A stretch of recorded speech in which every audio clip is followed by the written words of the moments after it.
সকাল সকাল উঠেই আগে বেডশিটটা চেঞ্জ করে নিয়ে ঘরের সমস্ত জানালা দরজাগুলো খুলে দিলাম। তারপর এখানে ওই চাদরটা সার্ফে ডুবিয়ে দিয়ে তারপর ডাস্টিং মপিংয়ের কাজটাও সেরে নিলাম। আর বাদ বাকি যা সংসারের খুঁটিনাটি কাজ ছিল তো সেগুলোও সেরে নিয়ে একদম স্নানটা সেরে নিলাম, কারণ আজকে যাব পূজা দিতে, কারণ আজকে হচ্ছে আমার বিপত্তারিণীর ব্রত। তো এখানে স্নান করে রেডিও হয়ে গেছি আর মন্দির চত্বরে পৌঁছেও গেছি। পৌঁছে গিয়েই আগে 13 রকমের ফল আর ডুরিটা কিনে নিলাম। তারপর ওই পূজা দেওয়ার জন্য লাইনে দাঁড়িয়েও পড়েছে, আর তোমরা দেখতেই পাচ্ছ কতটা লাইন হয়েছে। তো লাইন ঠেলে পূজা দিয়ে তারপর একদম বাড়ি চলে এলাম। বাড়ি এসে ঘরের ঠাকুরকেও পূজা দিয়ে দিলাম। এবার লেগে পড়েছি নিজের পেট পুজোর জন্য।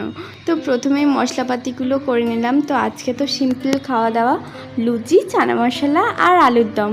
তোমরা কারা কারা খেতে পছন্দ করো? আমার তো দারুণ লাগে। তো ব্যাস, আজকের